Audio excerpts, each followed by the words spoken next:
A minha filha tem um lado bem sensível, assim. Ela também é psicóloga e ela tem uma coisa assim. E um dia ela sonhou, você falou isso agora, só pra dar esse exemplo. Ela sonhou, ela falou pra mim assim, mãe, eu sonhei que roubaram. E aí ela falou um valor. Ela falou, eu sonhei que roubaram esse valor da gente. E aí, beleza, ela contou e tudo, ela falou, eu via claramente a pessoa levando esse valor. Eu falei, mas você via como era na conta? Porque eu já fiquei assim, né? Vai vir um golpe virtual, vão me levar, sei lá, né? E ela falou, não, eu via sumindo o valor, mas eu não sei explicar. Bom, enfim, pra te resumir, levaram o meu celular. Acho que 2 ou 3 dias depois, me roubaram o celular. E o final do meu celular é exatamente o número. Gente, Nossa, olha. do valor que ela sonhou. É. Porque é um valor bem... É um número bem específico, entendeu? Então, tipo assim, ela sonhou... Conta pra gente qual é. Claro, aqui ao vivo. Mas ela sonhou, sei lá, tipo assim... 2.200, sei lá. Ela sonhou assim. E sabe, tipo, era... É o final do número do seu Isso, celular. exatamente. Derradeiros dígitos, né? E aí... Ou ia chegar um iFood e ela sonhou. E a gente só se deu conta... Porque, tipo assim, foi, aí BO, lá. No final do dia, sabe quando você tá assim... No final do dia que você já foi resolver o vidro do carro, BO, não sei o que, a gente veio gravar no dia. À noite ela falou, mãe, é o final do celular. E aí foi isso. Então, assim, ela já teve alguns sonhos, assim, de...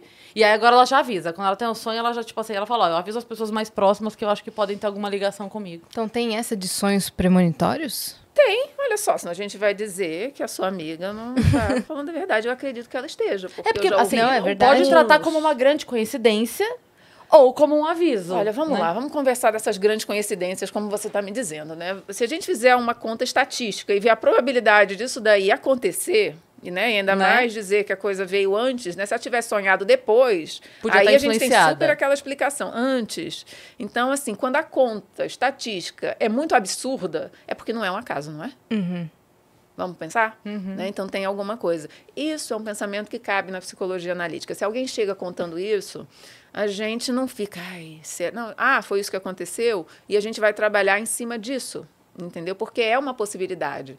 Porque a noção também de tempo e espaço, ela é uma noção flexível, né? Tanto que o Jung ele não negava nada que falasse a respeito de coisas esquisitas que aconteciam com a psique, né? E foi muito criticado, por isso que ele não jogava fora, porque aquele paradigma não abarcava explicar aquele negócio, né? Então, quando ele via, aí também era extremamente sensível, ele via um fenômeno paranormal que não tinha explicação, ele ia atrás da explicação. Mas ele não era um crédulo, muitas vezes ele pegava alguma coisa que tinha, às vezes até a pessoa forjava e ele ia atrás, não era crédulo. Mas ele ia a fundo ver o que tinha aquilo. E tinham coisas que não tinham explicação mesmo. E ele considerava, bom, a minha psique está afetando a minha vida, mais do que eu penso. Gente, a gente sabe, né? Hoje em dia a gente já tem algum conhecimento de psicossomática, que é muito óbvio, né? E sabe o quanto que, às vezes, um sentimento, uma notícia... altera o físico da gente, né? Mas, teoricamente, não tinha que ter nada a ver, porque o meu corpo, matéria, um pensamento, né? Eles são substâncias diferentes. Então, se são substâncias diferentes, por que um pensamento vai alterar a minha matéria? Não faz sentido, né? Se realmente são substâncias diferentes. Mas se altera, será que eles são tão diferentes assim? Essa foi a pergunta dele e foi o que ele desenvolveu, né, com um físico quântico, ganhador do Nobel, chamado Wolfgang Pauli, que justamente também tinha esses mesmos interesses, só que pelo lado da matéria, né? E ele juntou com o Jung pelo lado daquilo que é psíquico, né? De mente. E eles começaram a fazer um trabalho de como um influenciava o outro. E daí surgiu o termo sincronicidade, que muita gente fala, que é um estudo de um físico quântico com Jung, que criaram esse termo, né? Não só o termo, como o estudo em si. E a sincronicidade dos fatos e das do coisas. Evento. Meu Deus! E as pessoas falam e não sabem, né? E às vezes eu escuto muito, e quando eu vou falar, já vem aquele assunto de física quântica, não aguento mais. Falei, gente, eu não estou falando, né, que eu estou com um shampoo quântico para... Eu estou falando de um estudo sério, com um estudioso sério, né? Fez com outro estudioso muito sério, realmente um físico, e ali veio alguma coisa, né? É muito fidedigna. Porém, quem não quer escutar vai sempre arrumar um jeitinho. E eu fico impressionada como, às vezes, as pessoas elas ficam assim mobilizadas quando escutam alguma coisa que dá uma balançada no paradigma que ela tem, entendeu? Então, assim, eu construo a minha vida nisso. Então, se você chega e diz qualquer coisa que faz com que a minha convicção ela seja abalada, a pessoa ela se torna, às vezes, agressiva. Sem necessidade, né? E eu já vi isso acontecer. você. Ao invés de conversar normalmente, mas não era isso. Eu pensava sobre isso. Sim. Tudo Isso bem, aqui ninguém é é- dono da verdade, né? Sim. Mas eu tô falando aquilo que faz sentido pra mim. Se não fizesse, eu tinha outra linha de psicologia, entendeu? Mas eu tenho Pois é. essa. Até porque, assim, o quão fraca é a minha ideia que eu não posso conversar a respeito Justo. dela, né? Tipo assim, se você Justo. falar pra mim a respeito do que eu acredito, eu converso horas. Agora, se eu não consigo... Aí eu não vou falar com ela, não, porque eu acredito em outra coisa. E ela vai te convencer? Esse é teu medo? É tão fraco o que você pensa? Então, concordo, né? E aí eu tive assim.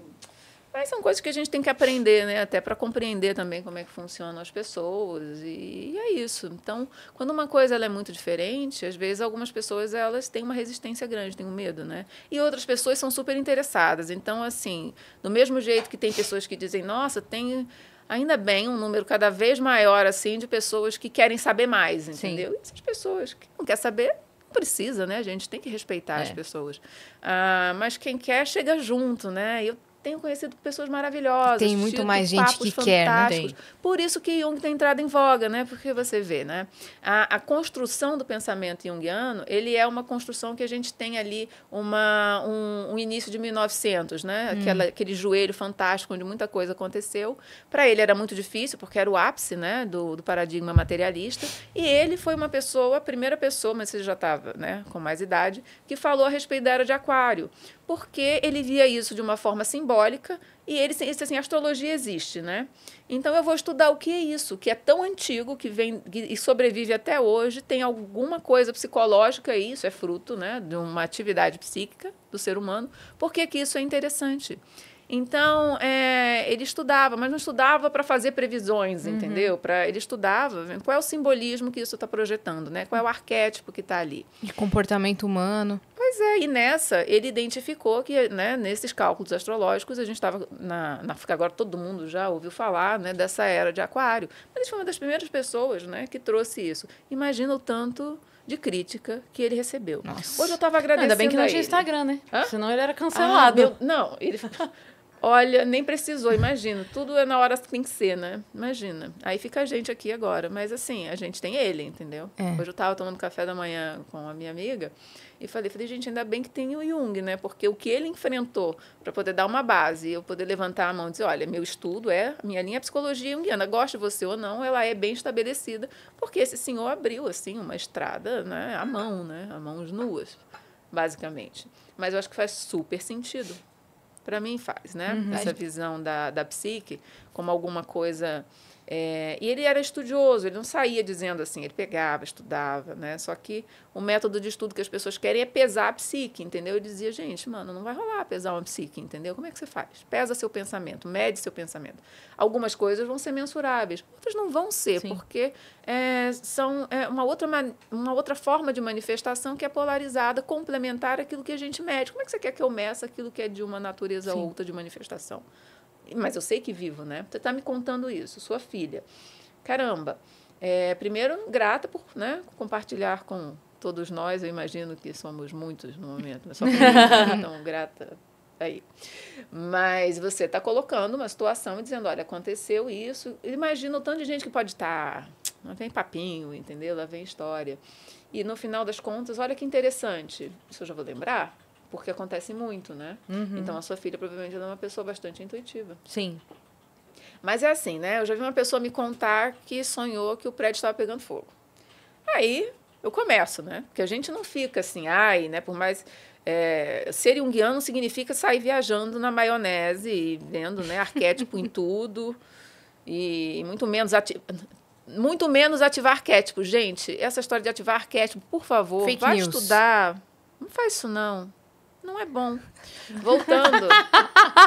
Não é, gente. O parente, se soubesse- não. Não faz isso, não.